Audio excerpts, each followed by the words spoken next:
So before we begin to look at notes 9.3, the integral test, let's go back and think about the last example that we looked at on notes 9.2.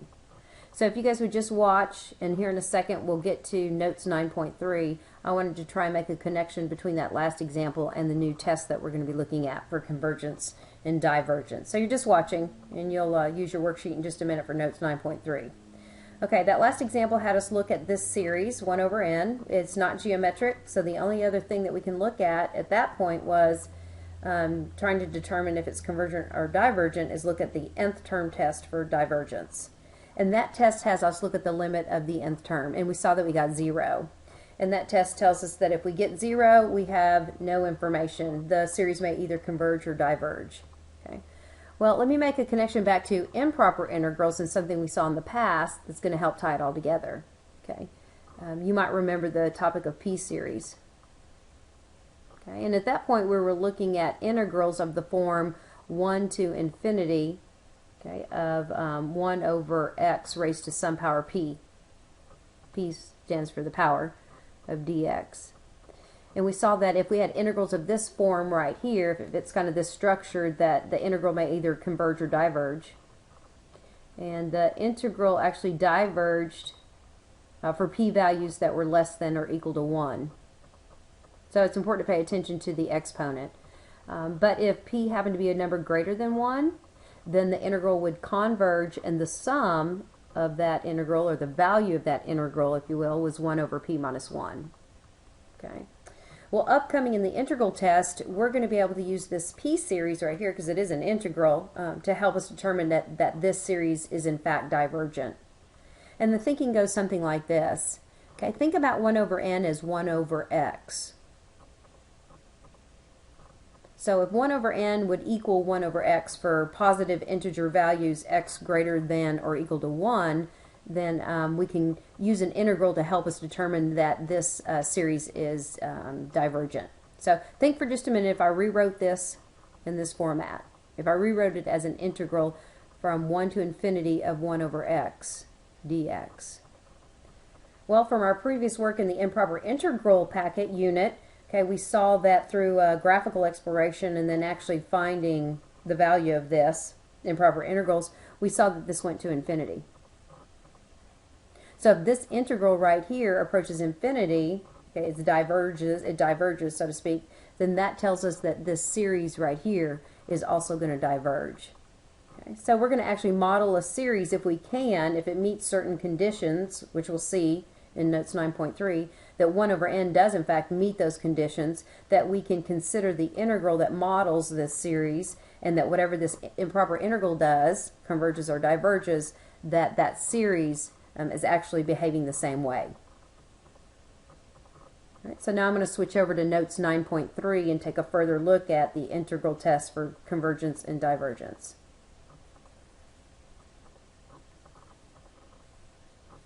So if we have a series and we're trying to determine if it converges or diverges, if it meets the conditions that the series can be modeled by a function where that function is positive, decreasing, and continuous, so positive, decreasing, and continuous,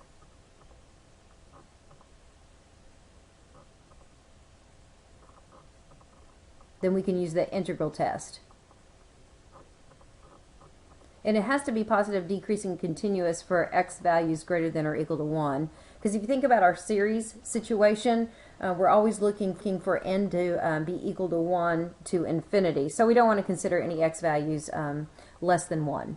Okay, so if a function is positive, decreasing, and continuous for x values greater than or equal to 1, and we allow the comparison of a sub n to equal a function f of n, but we're going to choose x, then the series and the integral either both converge or diverge. Then the series given by n equals 1 to infinity of a sub n and the improper integral from 1 to infinity, okay, of whatever that function is, okay, if we make that comparison, that they either both converge or diverge. So we know how to calculate improper integrals, and if we can equate the function here with the a sub n term here, then we're going to know if this series converges or diverges. Okay, and then this is important to note. Notice that the absence of an equal sign up here. I have just and. We're not saying that if we can find the value of this integral right here, and let's just say it's 6, that 6 is actually going to be the sum of the series. Okay, it could be, it might not be, but all we can say for certain is that if this improper integral converges, then so does the series that's modeled by it. Okay, and that's a pretty handy test. That's fine. Okay, and actually the only series that you'd ever have to find the sum of would be a geometric series, because we have a formula for that. If it's not a geometric series, then we're not going to be able to find the sum. We're just interested in whether the series converges or diverges. Okay, so just to remind you, that last example on notes 9.2, if you think about what that series was, okay, it was 1 over n. Okay, so if we think about 1 over x instead, okay, of 1 over n, think about what 1 over x looks like for x values greater than or equal to 1. Okay, is this function 1 over x that's modeling 1 over n, is it positive? Yep, it's above the x-axis. Is this function decreasing? Yep. Okay, the terms or the y values, okay, are getting smaller. And is it continuous? It sure is. Okay, so that we can use this integral test then if these conditions are met. All right, so let's look at another example, okay, of a series trying to determine if it's convergent or divergent. Okay, so we're trying to determine if this series converges or diverges.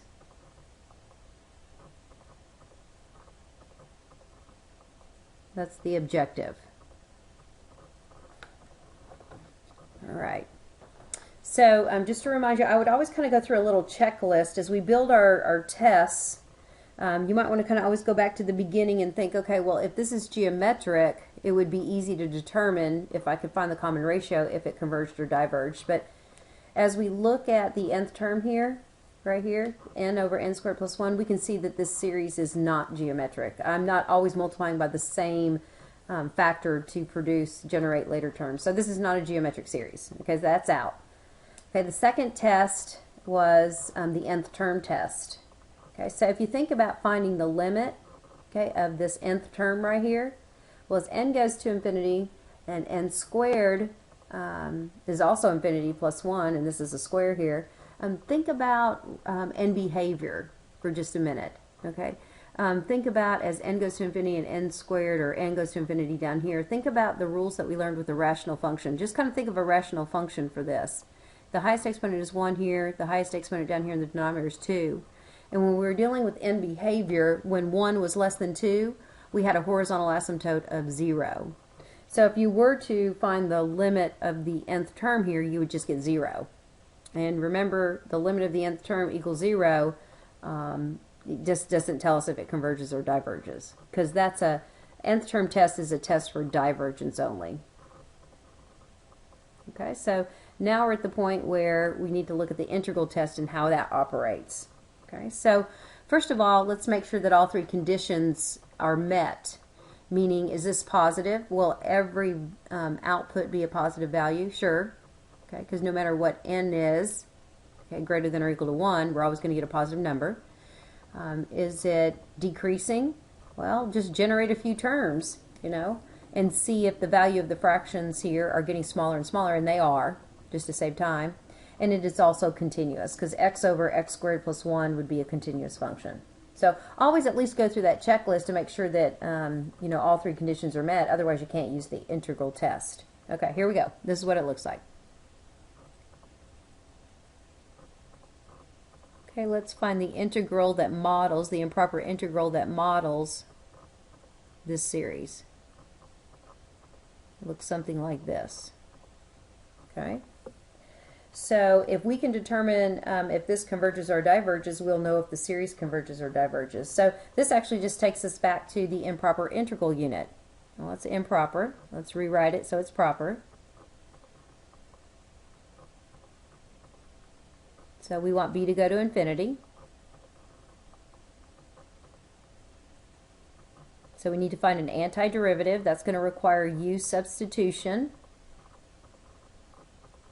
So u is going to be your denominator, because the derivative is linear, which is the numerator. I'm going to have to bring in a 2 and pull out a 1/2, so I'll put it right here. Okay, so I'm ready to go to a u integral. So I've got 1/2 limit as b goes to infinity.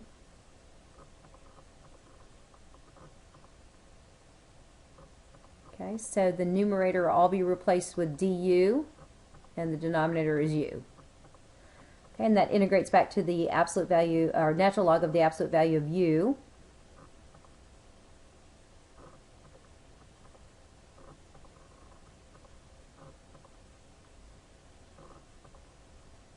And I'm going to go ahead and put in what u was, which was x squared plus 1.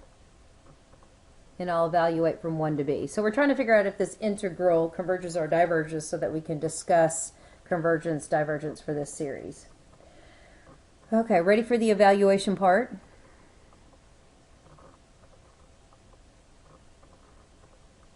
Ooh, that got fat. All right, so the natural log b squared plus 1 minus the natural log, plug 1 in, of absolute value of 2. Okay, ready to plug in infinity for b. So ready to lose the limit. Okay, so this would be natural log, absolute value, infinity squared plus 1. Minus natural log of 2. And I'm done with the absolute value. I don't need them anymore. Alright, so we have a little bit of work to do right here. Well, the natural log of infinity squared, or just the natural log of infinity, connecting back to a graph, here's natural log. As I go to infinity, my y values are also going to go to infinity. Slowly, but they will. So this looks like this. 1/2 infinity minus ln 2. Well, that's still infinity, and 1/2 of infinity is still going to be infinity. So this improper integral that models this series diverges. So now we can say, therefore, stack of 3 dots, by the integral test, the series diverges.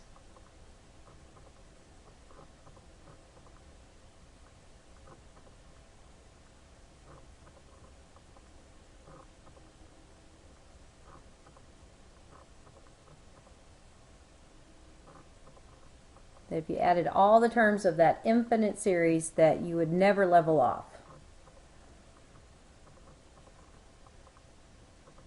Okay, so example 2, again, check to see if it's geometric. It's not a geometric series. I'm not multiplying by a common ratio to produce later terms. Okay, think about using the nth term test for divergence next, because that's pretty easy. Okay, that means just find the limit of this term as n goes to infinity. Well, the value of that fraction will be 0 the larger the denominator becomes, so we can't use the nth term test for divergence since we get 0. So I guess it's going to have to be the integral test. Let's check all 3 conditions. Okay, is it positive if I model this with the function 1 over x squared plus 1 for x values greater than or equal to 1? Yeah, this will always be positive.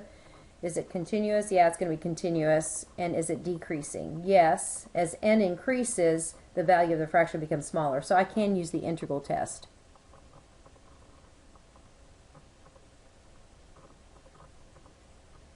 I'm replacing n with x. So let's see if this integral converges or diverges. So rewrite it as a proper integral.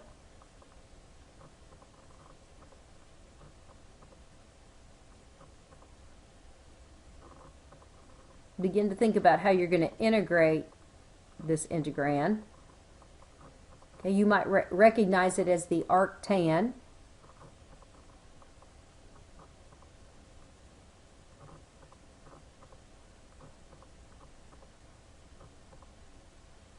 From 1 to b.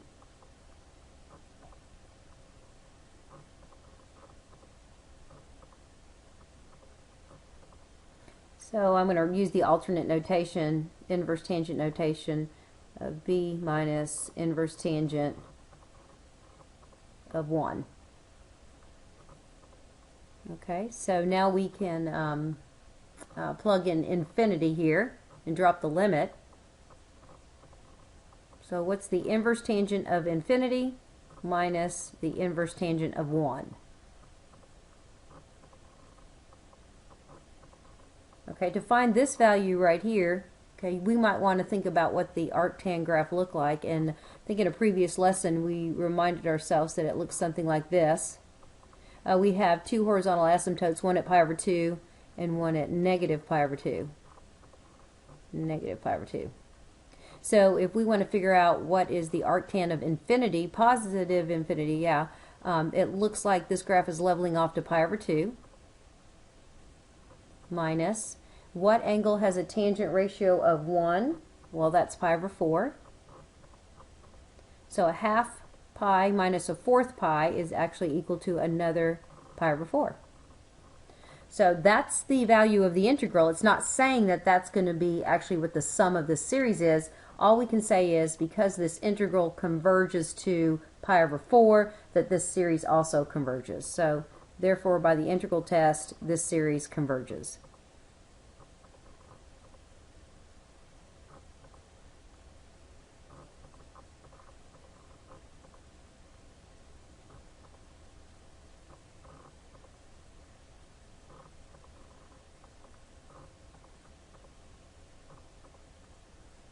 So the integral test gives us a way to determine if certain series, if they meet conditions, are convergent or divergent.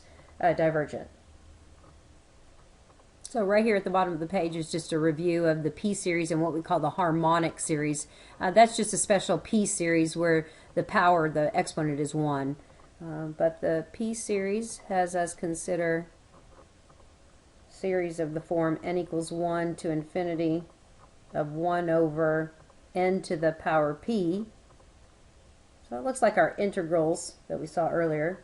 If you wanted to generate a few terms and just look and see what it looks like, if n is 1, it's 1 over, if n is 1, it's 1 over 1 to the p, plus if n is 2, it's 1 over 2 to the p, plus 1 over 3 to the p, etc. So the denominators are getting large, large, large, so the values of each of these fractions are approaching 0. Plus dot, dot, dot. Okay, and just to remind you that p has to be a positive constant.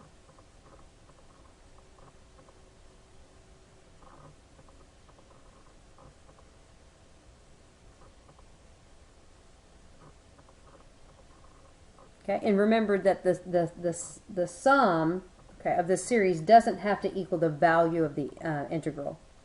Okay, so what's a harmonic series? Well, it's just a special case where p is 1. So you might want to put yourself a little note here when p equals 1. Okay, so it looks something like this, 1 over n. Okay, and that's the series that we saw previous. Okay, so just generating a few terms, it's 1 over 1 plus 1 over 2 plus 1 over 3 plus etc.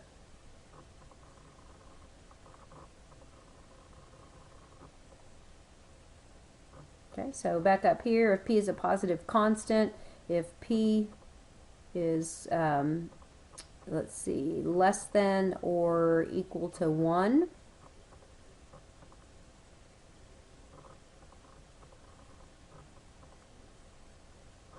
then the series diverges.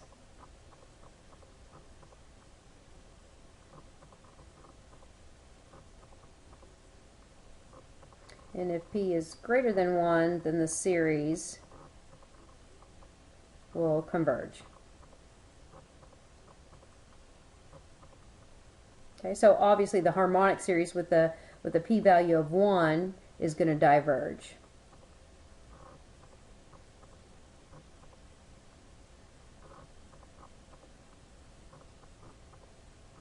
So the back should go pretty quick, and we'll do that in the next video.